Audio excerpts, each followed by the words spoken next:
Where do we start? Where do we start? In this game, you get to play as a cop. Sir, put the gun down. You bitch.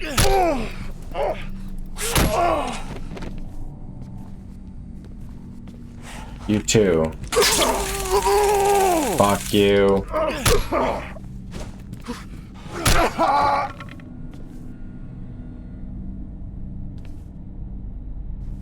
You bastard.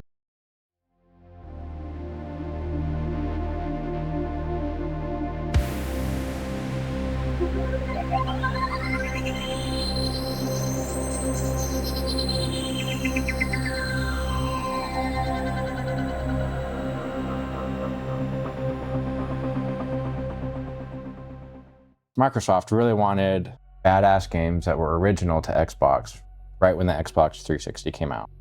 18 games came out on November 22nd, 2005. Condemned was one of those games. I fondly remember playing this game way back in the day. I thought it was really scary. I couldn't even play some of the levels with the sound on because the sound was so frightening. I think I beat the game with the headphones off. You haven't played that many horror games, so I wanted to show you this game. Thomas, I don't got all day here. Let's get a move on. If I was trying to explain this game to somebody and they had never even seen it, I would describe it as a combination of two existing things. Silent Hill, which takes place in this old town that is infested with these monsters. It's very atmospheric, survival horror, and there's a lot of psychological horror in it too.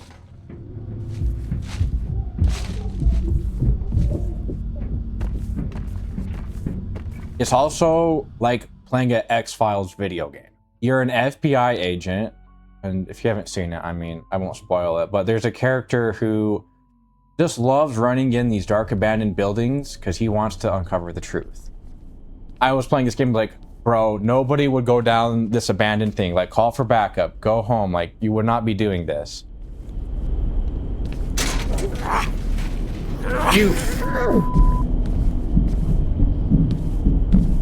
But you're playing as an FBI character and you have this other FBI agent, Rosa. She's pretty much the only ally that you have in this game. Everybody else is either completely hostile to you or is like a mysterious, dangerous figure.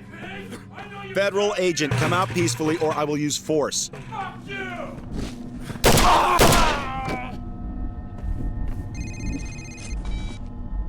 Oh yes, the city's full of them now, Thomas.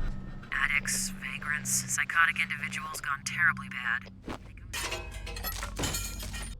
Combat is revolved around walking around these dirty, old, dark buildings, grabbing pipes and 2x4s with nails in them to attack hobos.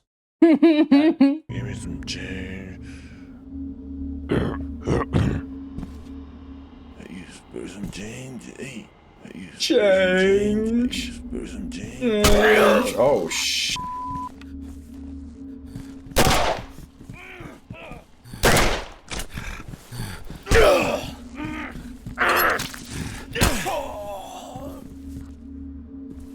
What the f...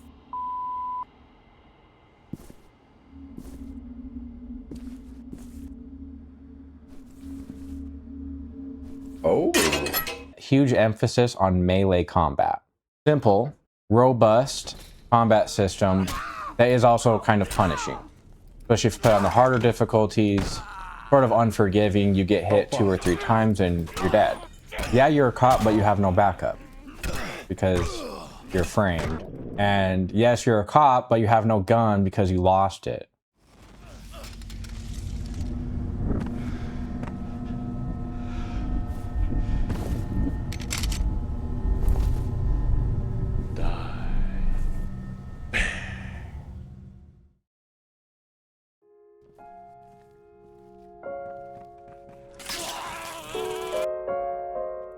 Fuck you, man.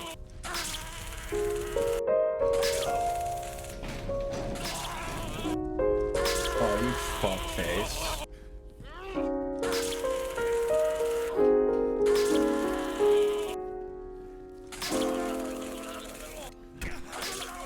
Hey, that's cheating.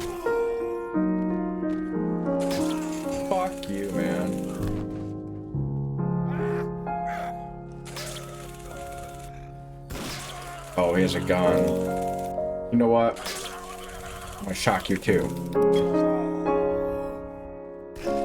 Fuck you, dude. That's such cheating bullshit.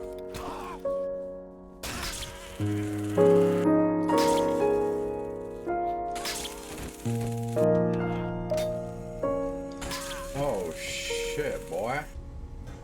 Fuck, man.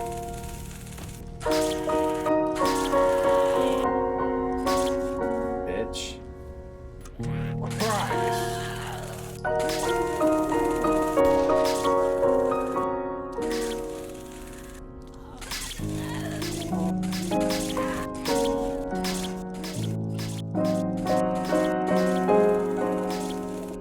Where the hell's my taser, bro?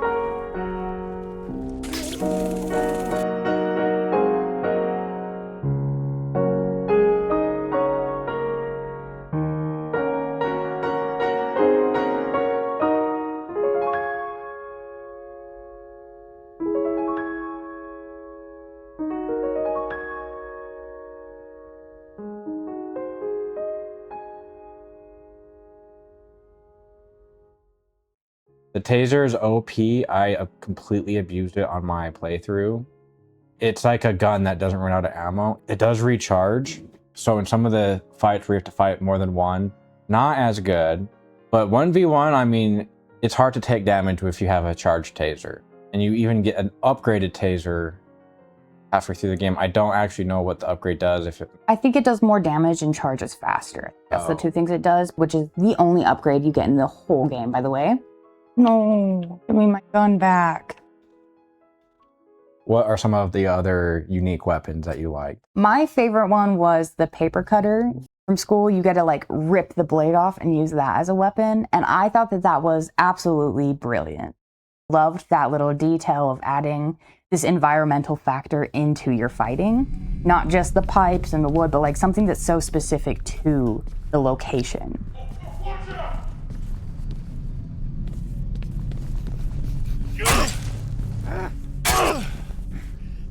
The same can go with the department store. You can grab a mannequin arm and start whacking people with it. A lot of variety of the weapons, and they all have a little bit of different stats to keep them feeling all from being the same. But it really adds to this fight with whatever I can get my hands on at the time. A lot of the times I found myself double tapping, but not with my weapon. I usually just went up and kicked them. Even with the quicker weapons, it felt very slow at times where I just felt like I couldn't get my character to go fast enough. No! I disagree thinking that the combat is slow. I think the combat is actually really fast. It's not fast in the sense that like you're shooting a million bullets, like throwing a grenade. It's really fast because compared to how much of the game you're just walking, the combat encounters are very intense, straight to the point. You're gonna die or you're gonna take them out, but something's gonna happen within the next minute. That's what I mean by fast. Yeah, I do get what you mean by that. I guess it's like when you're in the fight, yeah, it's a quick fight, but I feel so slowed down. The whole time I'm thinking, faster, hit him, hit him, hit him. Trying to get it to rush, but it's not going to change the speed of anything. 3 people are attacking me and I can only hit one of them at this speed, and I need to be going faster. It can get overwhelming. Swinging a lead pipe busts heads faster if that's what you prefer. Thanks. Yeah, you need the tips. I am one of the first people to complain about how slow games are. How fucking slow characters can move, how long it takes to get to the next part of the game, the next action, the next puzzle piece. Jesus, Thomas, it took you long enough.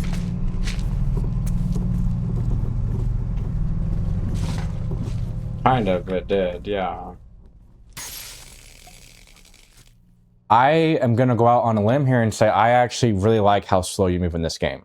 Because the whole point of the game is to be scared, to kind of immerse yourself in this creepy city and be a little bit smart before you even enter the room, because like once you're in that room, you can't really run away.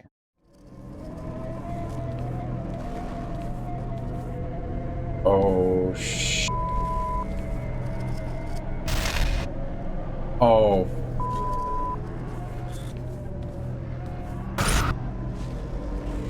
God.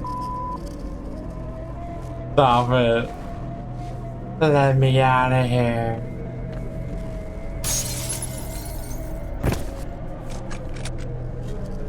I feel like I am going crazy now. Something I haven't encountered in any other game until this one was that your ammo is super limited. You don't ever get to refill your ammo. There's no spot to buy ammo. And I don't think I've ever played a game that was like that, where you didn't just have this automatic weapon with you constantly. Some of the enemies have guns too. They can 1 or 2 shot you. You have to be really smart and play corners. Dude, he can just fucking shoot, man. Nah. Fuck you. They hide in corners, under boxes. So if you can go into a room and think it's clear, and then start looking for, say, like something you're trying to collect, and then next thing you know, they're crawling out from under a box. And it's really scary. They crawl on the ground, and I don't like that. Pretty clever AI for the base enemies. And what I mean by that is they will wait for you behind the corner, and they'll try to ambush you. You hit them a few times, they will run away and try to take cover. You can tase them, walk up to them, and take their weapon, and they'll be smart enough to run away and try to find another weapon. They'll try to go up to like a sign on the wall and like rip it down. This game loves to ambush you. It loves to spawn enemies behind you. After you walk through a door, it loves to spawn enemies on the side of you. Keeps it feeling fresh and scary, even in the later levels where you are like, oh, I've already done this. Well, the game throws some curveballs at you, especially at the end, to keep the tension high.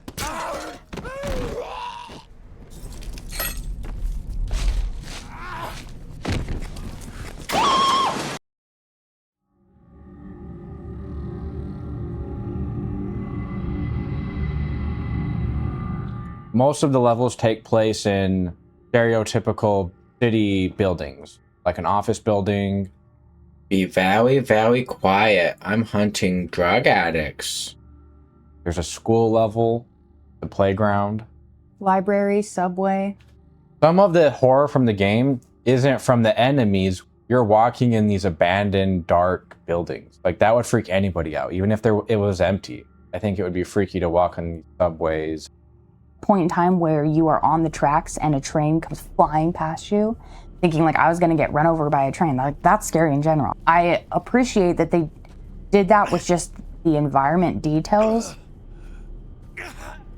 The floor will fall out under you. There are times where you walk and the whole ceiling is just caved in and the floor above you is exposed.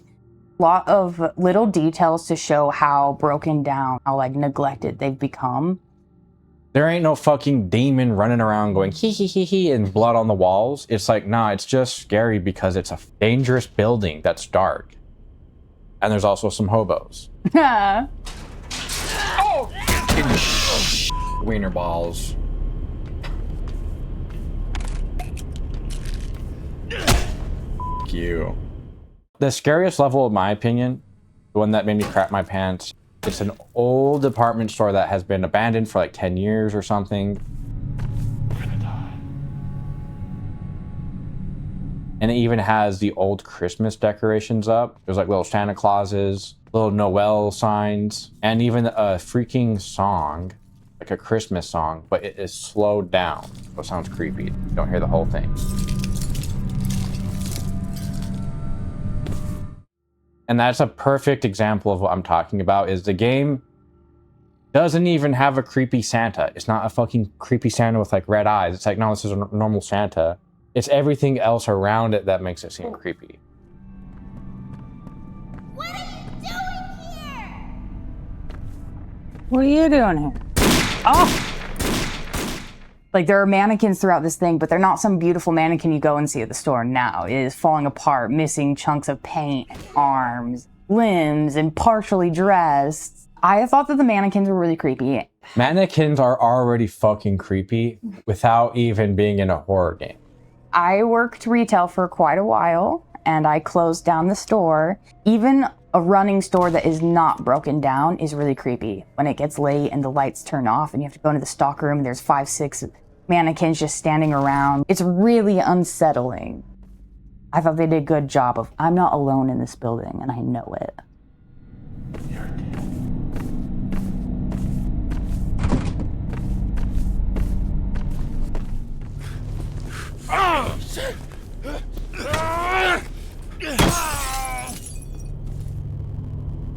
A fucking axe, dude. You're in these sewer levels, you're in the basement of the subway, you're in the basement of the library. You'll see like little makeshift beds. It's like a cardboard tent. You're trespassing. People actually live here. No wonder they're attacking you. Like this is their little like hobo hut. And you're just like knocking it over.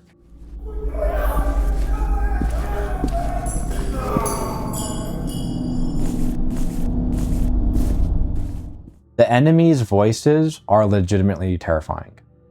Some of the horror games when the enemies die, they'll make some like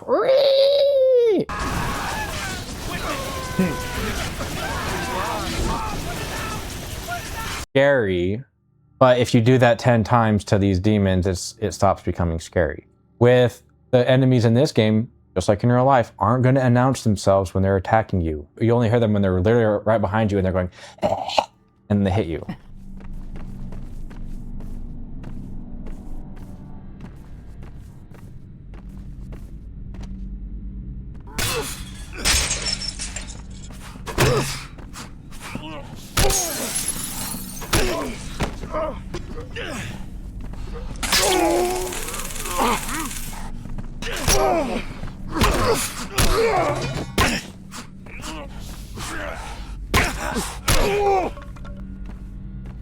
It's, I would say, almost a quiet game. I don't feel like there's a lot of music or sound effects like that. It's just like the sound of like a building hum or... The music is like drone. It has like a pulse to it, but it's like an ominous low.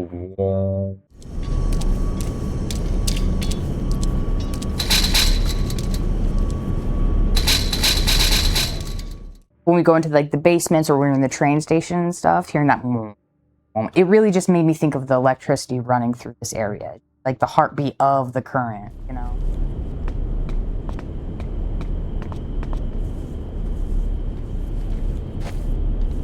Hello, slow piece of shit. Man, so slow, man. I was at a sprint. This game is very spooky, it's very dark, and your character goes very slow. There's a sprint in the game, and I would show footage of it, and it probably looks exactly the same as walking. Are you real, you son of a bitch?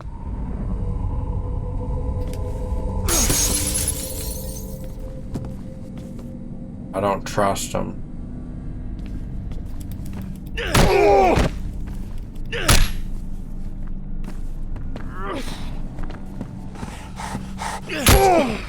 Fucker. You know what? Fuck you. Because you're a cop and you're walking around these mysterious and spooky levels, you have a flashlight. Flashlight is your best friend, and if the flashlight is off, you can't see anything. Thomas! Thomas, it's me. Snap out of it. Here, take my flashlight. I almost shot you, lady. Make your way around to the doors on the other side. I'll let you in there. Don't take too long. Standing in the dark without my flashlight makes me nervous. You're telling me. They captured the flashlight's like beam very well. There was a limit of how far it would go. It would only light up in front of you. If you've ever been camping or anything, when you use a flashlight in the middle of the night, it's just, there's only this spot you can see. But when you're hearing noises over here and you can only see right here, it can be really scary. Along with your flashlight and your taser and whatever you can get your hands on, you have equipment used to gather clues and evidence. First and foremost, the camera, which is extremely important. Put the fucking light away, bitch. A smell detector, fluid detector, also do a fluid collector, and all of that ends up going to Rosa. A little side mission that every level has is to collect 6 birds and 3 metal pieces. I definitely missed most of them. They're quite difficult to find. The game adds this little collection for you to give you even more motivation to go and explore all the rooms and all the nooks and crannies.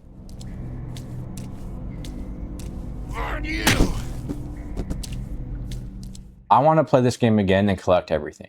Because like you said, it sort of encourages you to explore. Horror game, you want to get scared. Well, you might as well go out of your way and put yourself in more danger to try to collect these birds and these metal pieces. One small nitpick I have about the collectibles, you will go through a door and that door behind you is locked and you cannot go back. This happens in multiple levels. And this will happen in some clever ways where you'll fall through the ceiling.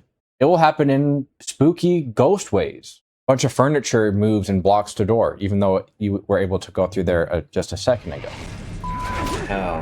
I have sort of conflicting ideas about that. You know, one, I think it's cool how the game is saying, keep going, keep moving forward. The story's this way. But at the same time, I'm trying to find the goddamn last bird. The doors like being created and taken away, I thought was both interesting and yeah, could be detrimental if you really want to do that collection. But I honestly thought I liked it for the most part. It really did add some creepy moments when like you go around the hallway and all of a sudden all the furniture that's right in front of you goes flying down the hallway. Little things that they would do, or like different walls got broken down by people coming to attack you. Little things like that that kind of changed the environment and opened up a new doorway.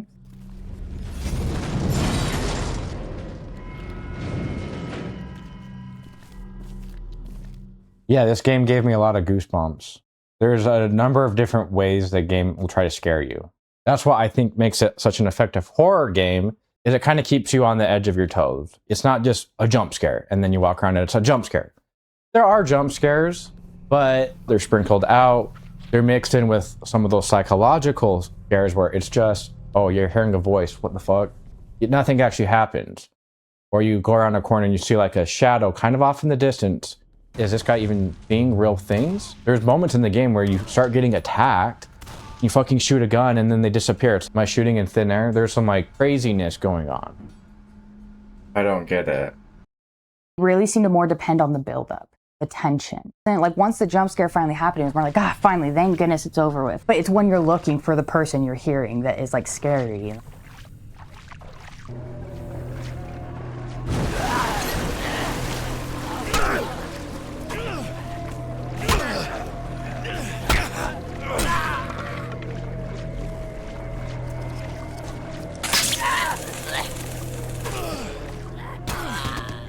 Props in the game that enemies will knock over. You'll hear ting and like a bottle rolling on the floor and you look back and it's just rolling across a room that should be empty. Nothing actually scary was happening. A little glass fell and rolled over. But why did it fall? It's not what I'm seeing, it's what I'm not seeing.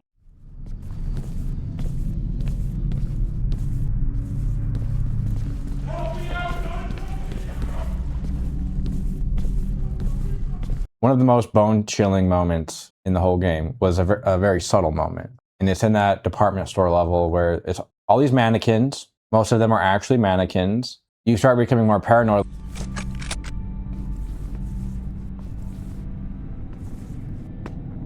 This is spooky. Fuck, I'm just whacking all these things. I see two mannequins and one starts moving. I'm like, okay, that's the fake one. And I, take care of them. And then that mannequin that's still there, its head goes like.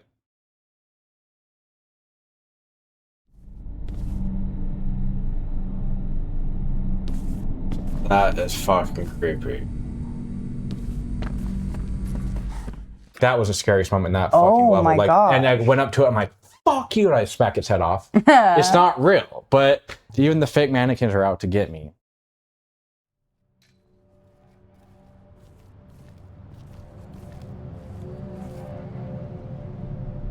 Why does my guy just love jumping down in this fucking pits of hell? The school level, but lots of levels, love to make an excuse why you would go in the basement. Rosa calls you and goes, let's meet at the library. You think, oh, that sounds nice. Like, we'll just meet at this quiet place. Nah, your character walks in and immediately goes to the elevator and goes to the fucking basement. Let's go to the fucking basement, guys. Of the burned down, abandoned building with fucking hobos in it. Surprised this shit is even working. Oh yeah, let's go to the basement. Why not? On top of that, well, there's like two different buildings you break into the basement window too. They love the basement.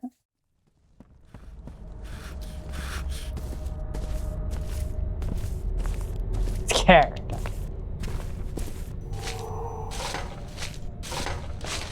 The farmhouse I loved, okay?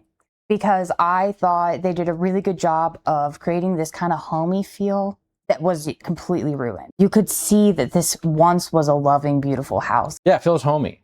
There's even an upstairs bedroom that is like a child's room. It's like a teddy bear. And The smaller bed. it doesn't look like a haunted house, right? It looks like it actually was lived in, and then something nefarious happened and overtook this otherwise normal, happy place. A lot of horror movies take place in really dilapidated buildings, specifically homes.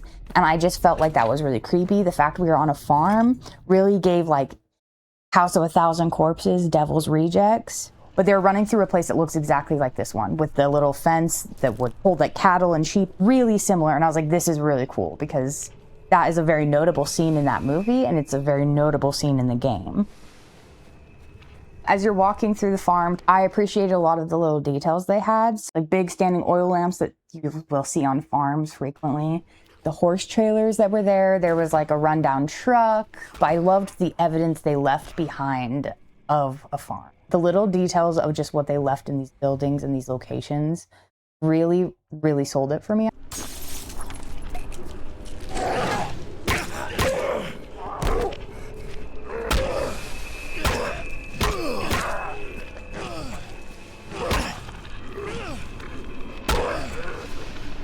Hi.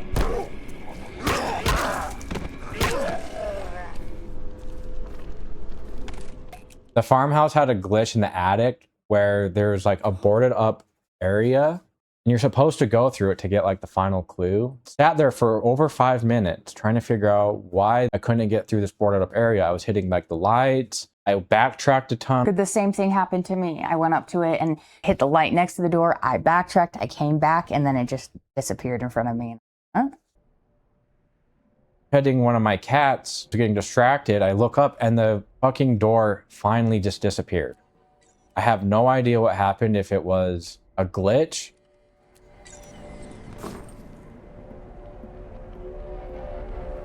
Am I fucking stupid? It just... Well, I can go now? This makes no fucking sense. It didn't ruin the game at all. No. With all due respect, I don't need a shrink.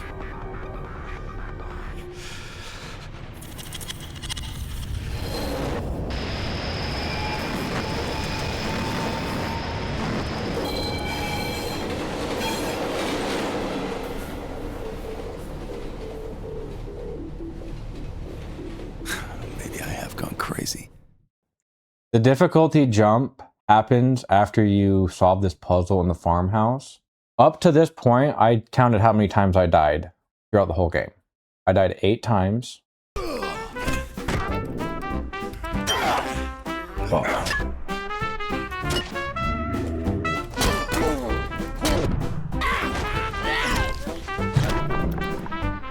What the hell is that?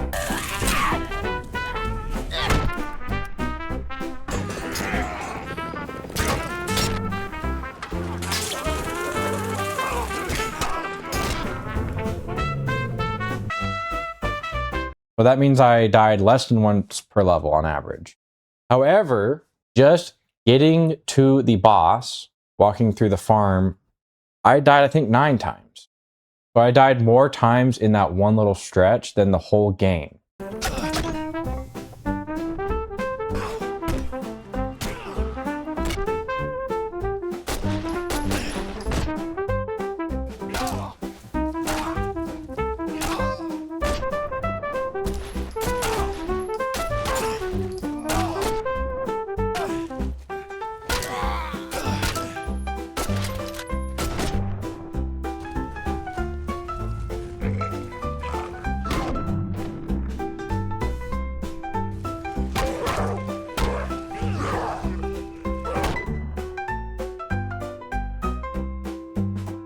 The biggest reason is they take away your taser. This OP long-range weapon, this is a melee game.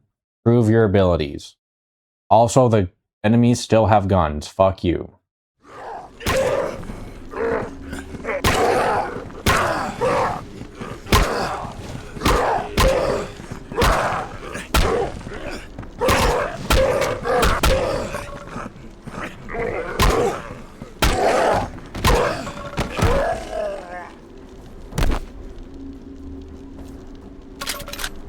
You don't get a flashlight either, so your visuals are a lot more limited. You are in the dark at night running. There are some guns on this stretch. I didn't see a gun, so I was like, fuck, I have to melee these gun guys. I ran up to them and they would just kill me. I finally realized you could just pick up a gun and shoot them. However, if you're trying to get that achievement, melee only, good luck. Now, you can play this game on PC, which is what we did. You can get it on Steam, yet it is so old, there's not even any Steam achievements, which is interesting. But the game, it has like the built-in Xbox 360 achievements. What was really cool about these achievements is they're not just some random number to collect. You actually get rewards in the game in form of extra artwork and some cool behind-the-scenes videos. It doesn't really affect the gameplay at all. It's just extra stuff that you can collect. And after you're done playing the game, you can look at all your achievements. And there's some pretty cool ones. I want to replay the game and collect everything because there were some of the bonus things I didn't get to see yet, and I really want to see what's behind them. One of the achievements is beating the whole game with melee. Can't use a gun the entire time. I got this achievement back in the day. Playing it again as a few years later, I'm glad I got to use the gun. Because sometimes you get a little bit frustrated about these guys that just hit you, and you're like, you know what?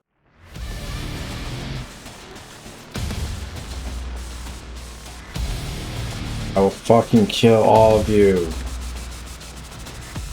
Bastard fuckheads.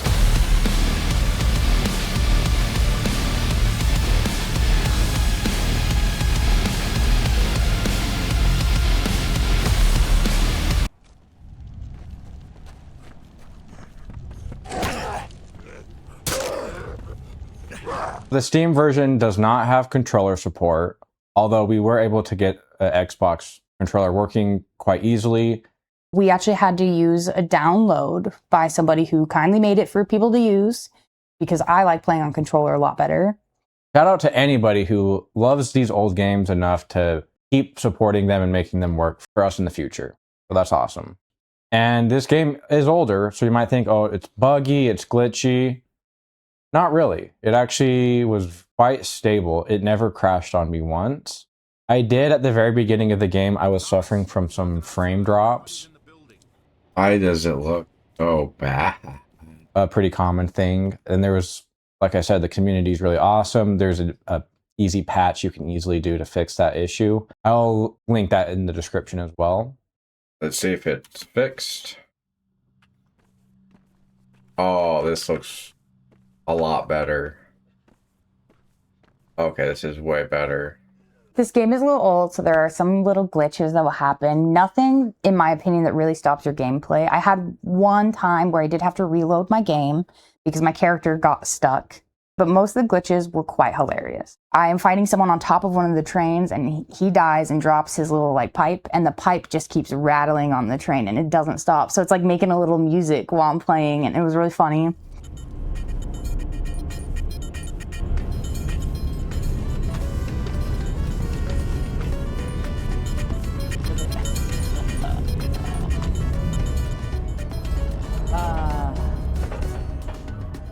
I was kind of confused. I thought I needed to get back up on the ledge, so I looked up and it said climb. Well, I climbed down underneath the floor of the game and I fell through into dark nothingness. That could be like a speedrun technique.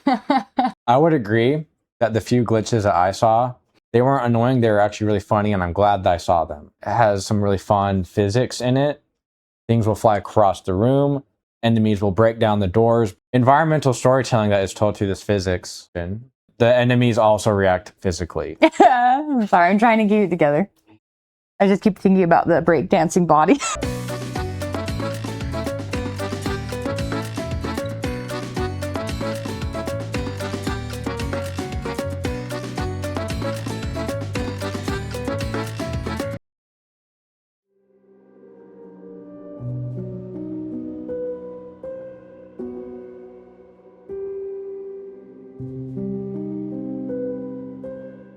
Just like the X-Files, sometimes the episode will end and they didn't catch the bad guy, or they got one of the 5 bad guys, and they never mention it again. Before Condemned was even released, we said it was released in November of 2005, the production company was already talking about turning this into a cinematic universe. So how Disney has basically already ruined that for everybody nowadays in modern times. They were trying to do this back in the day. That's why it has a subtitle, Condemned Criminal Origins. In Europe, it's just called Condemned. I think they had imagined a much grander and larger story. And in this game, they only show you a little sliver of it. Why are all these people violent? Why are they all crazy? Why are these birds dying?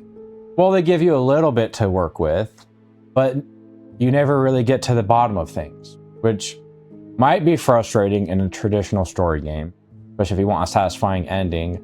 In a horror game, I like the ambiguity, especially because Thomas is suffering some paranoid delusions and like psychological things.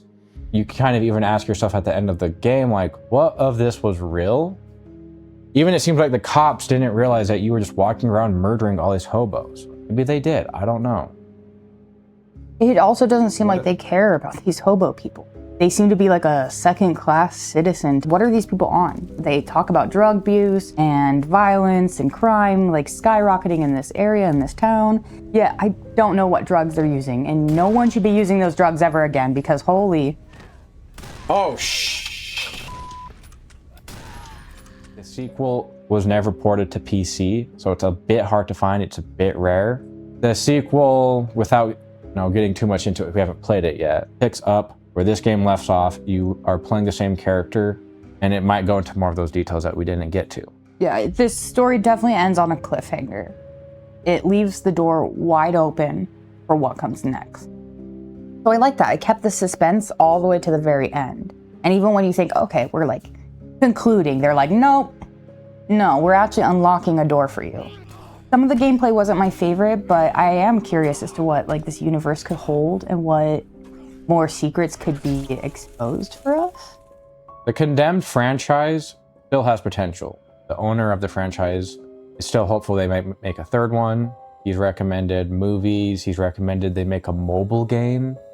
I don't want to see a fucking mobile game. This is supposed to be a scary PC game. Fuck off with that mobile bullshit.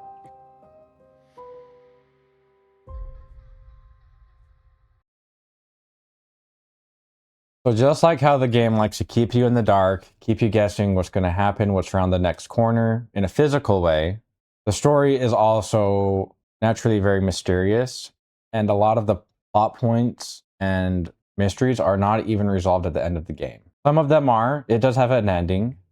In fact, it has two endings. We both got unique endings. You're an FBI agent, Agent Thomas, and you're framed for this crime. And then you also meet this guy really early on. Hello, Ethan. Who are you? What is going on? Calm yourself. My name is Malcolm Van Horn.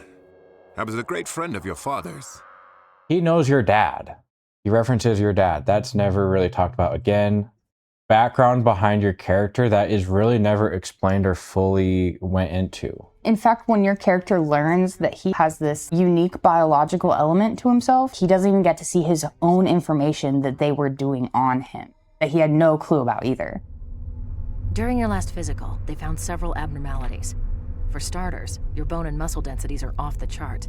You have a reputation for being tough, but who knew? It's like almost he's an experiment in a way, is what it almost starts coming off as. That's what I was seeing, like maybe is going on.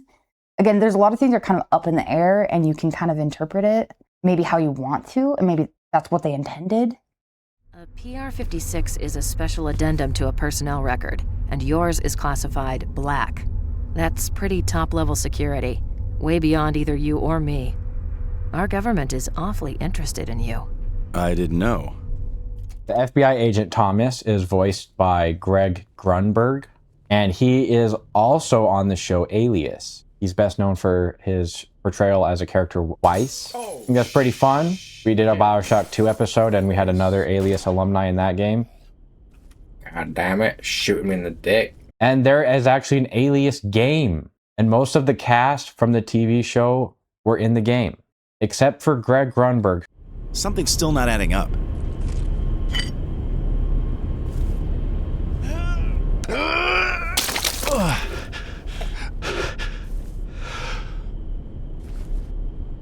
So after your gun is taken away and you're framed, you meet this guy who's like, I knew your dad. And there's this whole conspiracy, and mystery is now open, but you don't know anything else. Agent Thomas, he's working on these serial killer cases for the FBI. It actually turns out that there's a serial killer that is killing other serial killers. They call him Serial Killer X. He's like an Uber killer, a serial killer X, a perp not on your original case list. So, this serial killer X kills serial killers. He takes them down using their own methods. Maybe the FBI agent himself is the killer. Because I didn't get that at all. I didn't ever think that he was. I thought there was a bit of a misdirect at the beginning. I was thinking maybe Thomas is the Serial Killer X. He doesn't know that he is. It's one of those like split personalities sort of horrors where he's trying to hunt down this killer and he himself is the killer because he's obsessed with finding these serial killers. I don't get it. What does that mean? I'm not sure. I'm just saying that the print from the tape recorder wasn't made by the same hand.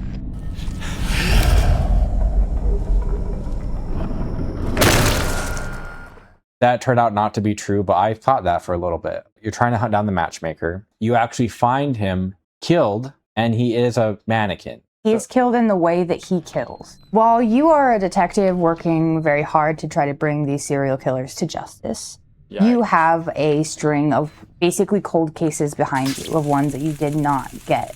The Serial Killer X, he basically is following your career and picking off the ones that you didn't get.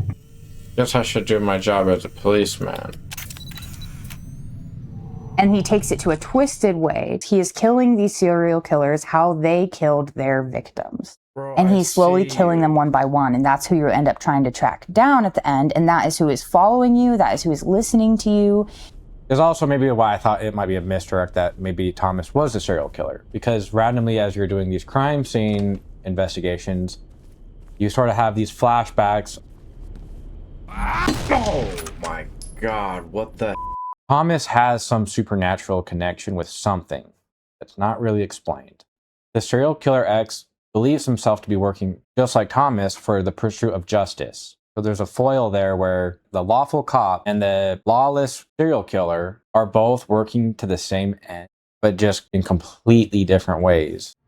But listen, you bastard. Don't mess this up for us. We are both on the same path of righteousness. Nobody ever tells you the truth except I think Rosa. She's like the only straight person in the entire game. Everybody else intentionally leaves details out. Conspiracy in the fact that your own government is against you. Apparently there's this conspiracy in the city itself with these people. There's a conspiracy with the serial killer. I don't like that at all. Both Thomas and the Serial Killer X have their own definition of what justice is. Like you said, the serial killer thinks that killing the other serial killers is just.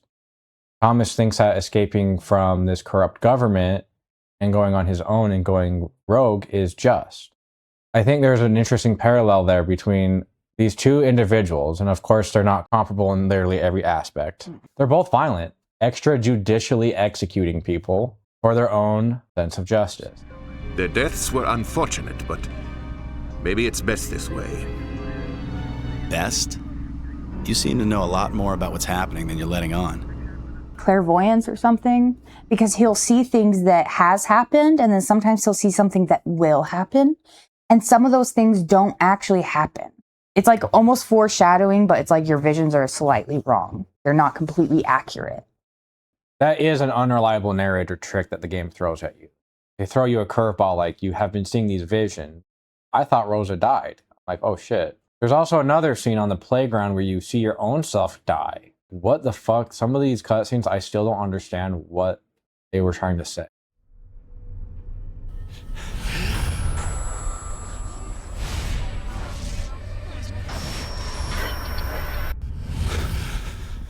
Jeez, Thomas, you okay? You looked like you were about to faint there. Come on, let's get this over with. We're not hunting down the matchmaker, we're hunting down Serial Killer X. Who else would he be hunting down? Well, you go in the library, you figure it out. This is like some cop stupidity here. Because you're researching his next victim, he's spying on you. Basically give him the information of his next victim, who is a serial killer. That leads into the torturer. You see one of his victims at the school level, which is also quite scary. Notably, there's like this locker room. Oh, and the fucking gym in the school is also fucking creepy. The gym scene was, I have that one marked because I thought some of the mechanics in there was really cool. The way that they created a doorway for you in that one as well. So you finally catch up to the serial killer. You find out that he is the son of the old guy from the beginning of the game. The old guy is not bad, and he says, hey, my son's not bad either. He's been corrupted by this sort of ambiguous, evil force that is killing the birds. Again, we don't know everything. This thing does not just interfere with him and his life and his son. It sounds like there's a whole group of people and they work together to fight off of this darkness. He basically implied that his son was not strong enough to keep fighting. Of course, the dad never tells you this up front. He keeps it all a secret until you kind of confront him on it. You're about to get the serial killer, X, and the dad intervenes.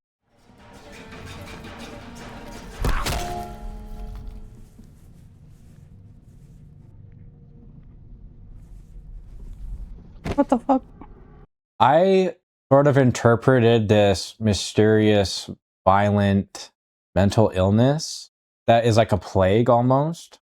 I sort of interpreted that what was making the serial killer X go to this extreme lengths to kill people was minutely affecting the people in the city. They say that these buildings are full of homeless people and drug addicts. Well, in real life, homeless people and drug addicts aren't always going out and fucking shanking cops and beating them down. These are really like depraved, violent vagrants and homeless people where Borderline demonic. it's like there has to be some other influence that's like systemic or something of why there's all these people in the subway. Why are these people in the library? There's some like, I don't want to use the word magical, but there's like some supernatural force that is like turning people evil. Like old man, kind of mysterious. The game really emphasizes that he is kind of a neutral person because he stops you from killing the serial killer and then he stops the serial killer from killing you. He's like there to help you, but he also stops you and delays you, kind of ruins things that are going on.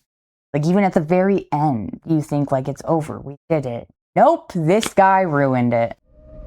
Stop the car. No, you still don't understand. He's done unspeakable things, even though those he killed were killers themselves. But he isn't responsible. He's not in his right mind. He's... Stop the goddamn car now! Now the final boss. The final boss design, he's really cool. I like him. He looks cool. He looks badass. He looks scary. He's like dual wielding. Almost no other enemies in the game dual wield. I think he might be like the unique one. Even if you walk in with a gun, which I did, I had 11 bullets. Fuck you. You are now on the final boss. And I died more than 9 times.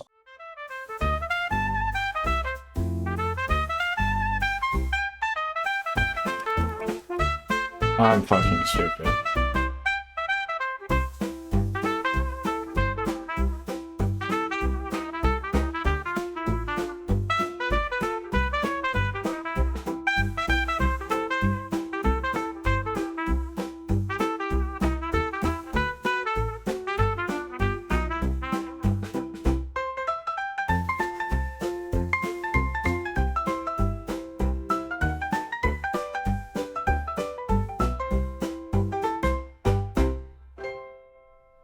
Fuck you. How did you feel about this final boss?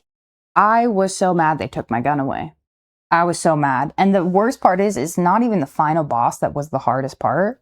It was the waves of these people beforehand.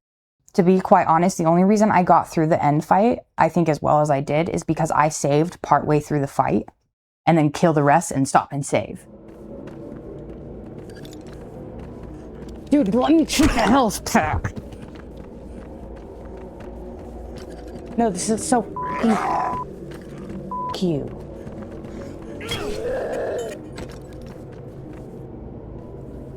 Use.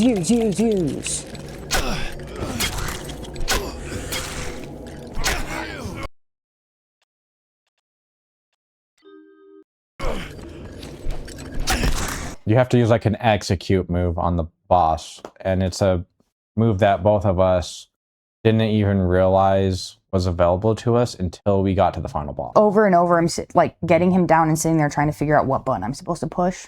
fact they took away my taser and my gun with these really difficult characters, really big ones too, and then you get the boss fight that has like 3 freaking rounds to it.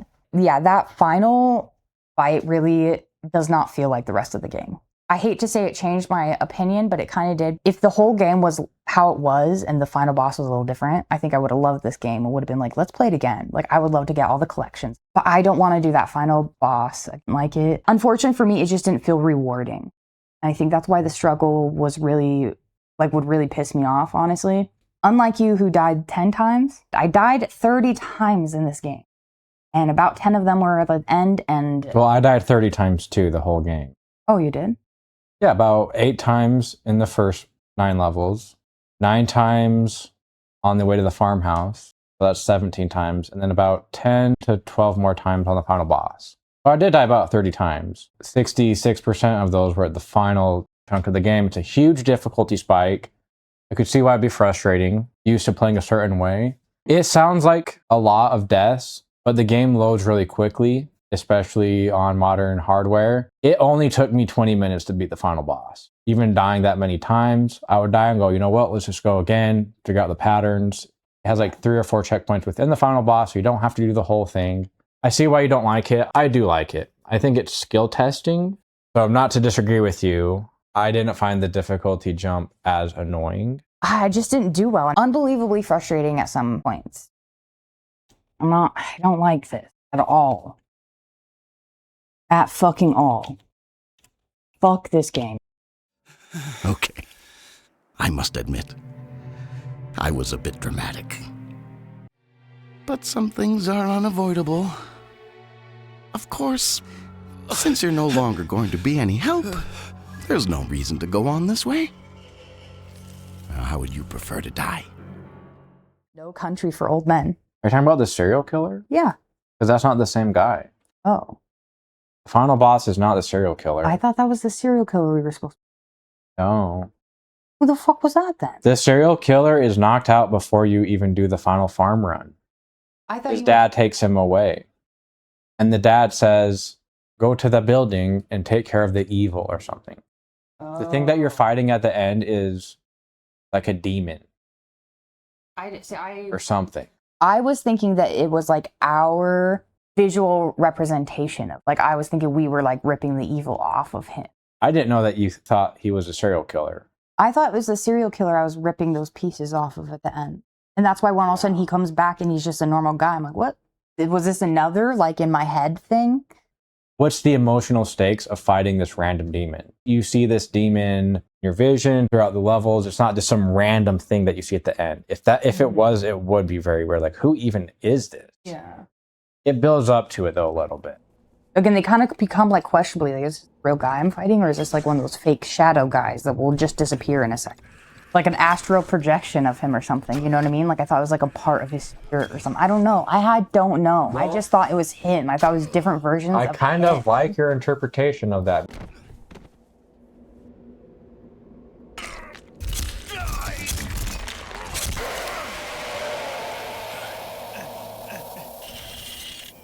We'll get to the ending. Thomas, the exit.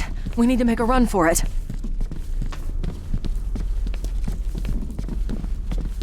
Telling me, lady. What about our serial killer X?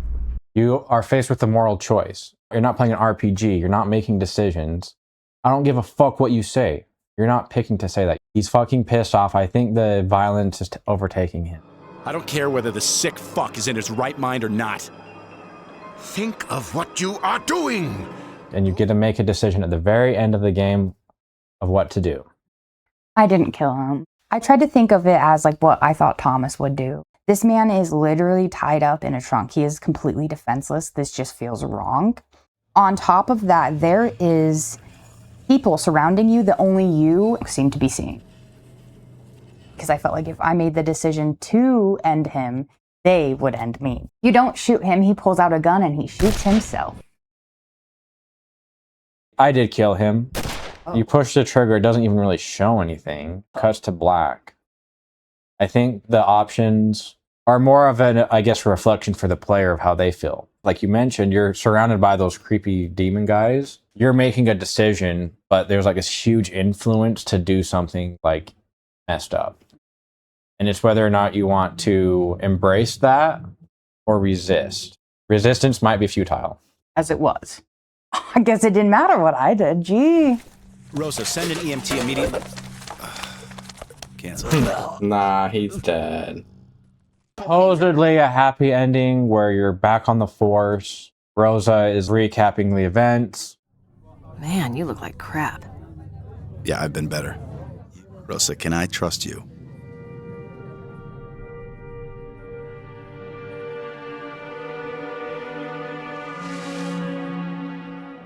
Of course you can trust me, Thomas. We've been through a lot together. Look, I have no idea what any of it means. Something weird, something unexplainable happened during my investigation, but truthfully, the questions you ask, I can't answer. I'm sorry, Rosa. I'm sorry too, Thomas. I really am. Take care of yourself. Ultimately, I'd give the second one a shot for sure. Those two big fights that really got to me, I really struggled, but honestly, this is a good game, and I would definitely recommend someone to play this if you have a little bit more experience and if you're patient. There are some horror movies where it's a hard watch, heart is pounding, your palms are sweaty. It isn't like that, luckily. It does have moments like that. I think that they found a really good balance of keeping it creepy and enticing. Absolutely. I had the goosebumps. I would love to see some of the behind the scenes. But I would try to do a no taser full collectible run. I think that sounds pretty challenging and tense. I think they did a really good job on the environment, the atmosphere, the sound effects, and any glitches that I came across honestly did not take away from the game whatsoever. If anything, it added to it. I thought they were hilarious. What's your review? I went into playing this game, having not played it for 20 years, thinking it was pretty decent as a kid, but I skipped a lot of the horror moments. I want to see how it holds up. It holds up amazingly. This is a very scary game. It keeps you on your toes, super ominous. It kept me having goosebumps up until the very end. The middle part is fucking scary. The ending is fucking scary. There's like no moment of reprieve. I remember as a kid, my favorite parts of this game was when I could talk on the phone with the fucking lady, because I knew that I couldn't get attacked at that moment. The one time that you're safe is when you have the phone out, because the game, it like locks you into place, you can't move. If you're a fan of horror games, I mean, this is like top tier. If you spent $70 on Silent Hill 2 Remake, re-examine your life, because you can buy this game for like $2 on Steam. It has great community support, it works, it runs amazingly. I wish the second one was on PC because I want to play it. I think it's really awesome. I think the combat is fun. I want to play it again.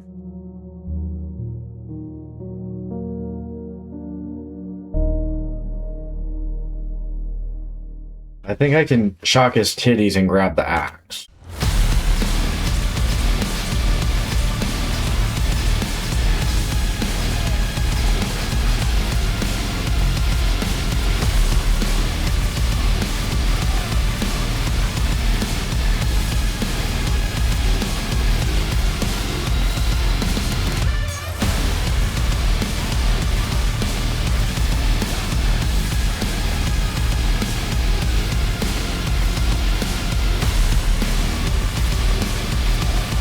Oh my god.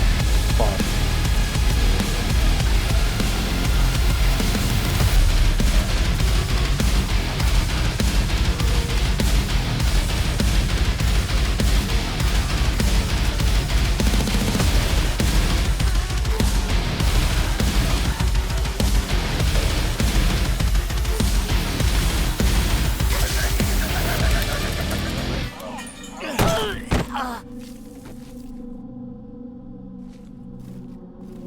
School's out. Forever. In hell. In my ass. Boom!